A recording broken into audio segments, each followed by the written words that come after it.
So now we're ready to install the pelmets. So the padded pelmets, they are to finish off the screen, to hide all of the workings and to cover the tension gap. In-swing Golf make these in all different sizes to suit and to fit. So to give you an example, this one is 200 millimeters wide, it's 50 mil thick, medium density foam, and it all fixes very easily with Velcro flaps.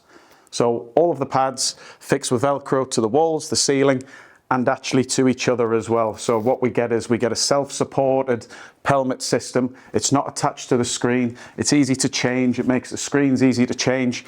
And this gives you some protection and also hides the unsightly workings of the screen. So let's get to it. The first job you need to do is to give yourself something to follow when you're going to attach your Velcro. So in front of the screen, I've marked a line on the wall which is 2 inches, which is the depth of the pad. So you can see this is 2 inches. I've marked a line at 2 inches, and we're going to fit the Velcro to the outside edge of that 2-inch line, and we're going to border the screen all the way around, and then we're going to start fixing our pelmets.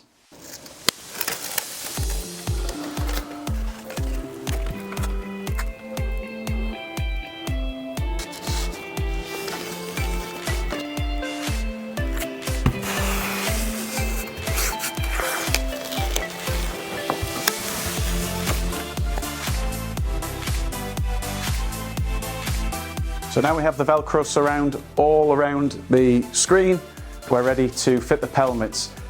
One piece of equipment, this is a tool time tip, it's a really handy piece of kit to have some form of staple gun. If you've got a plug-in one, fantastic, gets the job done really fast, or you can just use a handheld one. This is purely just to keep the Velcro attached to the wall when we're fitting the pads, because if we pull the pads, we could pull the Velcro off the wall as well, and it's really awful to get stuck back on. So we're going to get up there, we're going to get it all secured, and then we're going to start putting these pelmets up.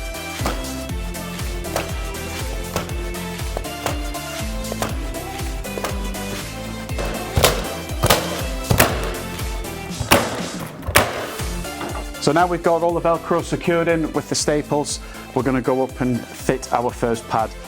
I tend to do the sides first, so we're going to do the left side, then the right side, and then we're going to do the center section. Very easy to do.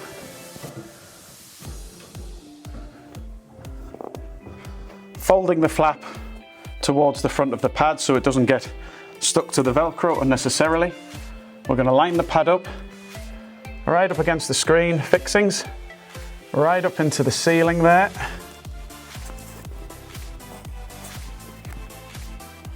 We're just going to get that fixed.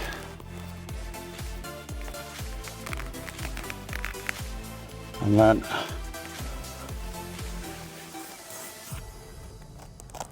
I'm going to start to work downwards.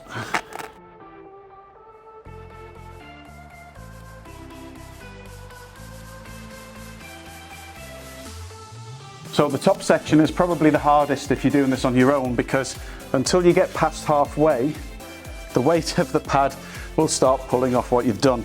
So it's a good idea that whatever you do, you try and keep this up as high as you can as you're going along. So even when you're coming down the ladders to move along, try and keep this up in the air, or else you probably end up going back and having to do it again. So just keep that held up there best you can. And it stops the pad from peeling off. And once we get past the halfway mark, it should hold itself.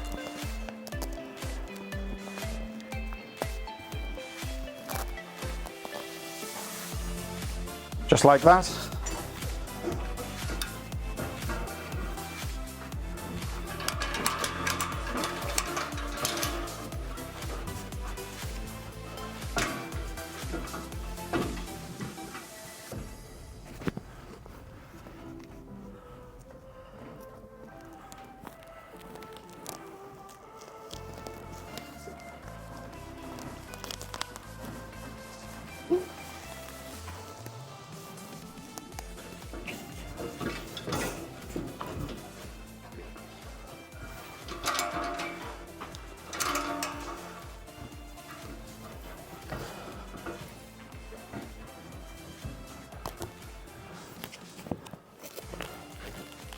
Okay, so it's as simple as that really. So the screen is up, the pelmets are up, which look great. And the last thing to go up will be any wall or ceiling protection. So usually we would use something like this. This is a heavy duty acoustic foam tile. These are great for protecting your walls so they don't get damaged, and they're also a nice way to finish off your simulator bay. So when you fix these, if you choose to use these, and you glue them to the walls, you want to make sure you don't glue them to the flap, but you let it overlap. So you'll see that your tiles will sit over the flap all the way around the screen, and you won't see the flap, and you'll get a really nice finish. But make sure you don't glue this, because if you ever want to change anything, it'll all be stuck together. So it's a good idea to spray the glue all over the tile, but leave a 2-inch run at the edge, and you can just simply overlap. So screen up, pelmets up, image on. Looks a little bit washed out on here purely because behind the camera there's a big window with the sunlight coming through, which is going to be blacked out. But I just wanted to show you this while I was fitting the image. When you're looking at a projector, sometimes with different screen sizes they can be out of aspect ratio, and trying to get them to fit always isn't the easiest thing. But if you have a projector with geometric correction, I'm going to show you something really cool to make your image fit absolutely perfectly. So the projector in use is the Panasonic VMZ51. It's a 5200 laser lumen projector. So it's a pretty decent piece of kit, and you can see that the image is not fitting our required screen area. So a very nice feature with this projector, you can not only use keystone, but it has something called corner correction, which is a geometric correction feature. This allows you to grab the corners of the screen and pull them in,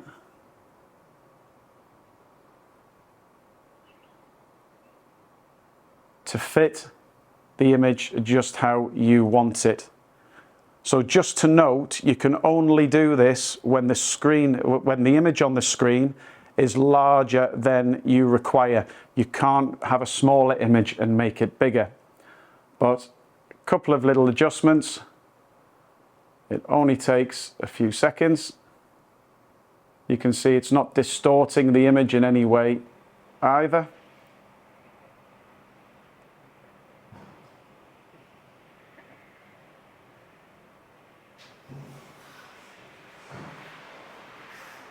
And there we have it, a perfect fit.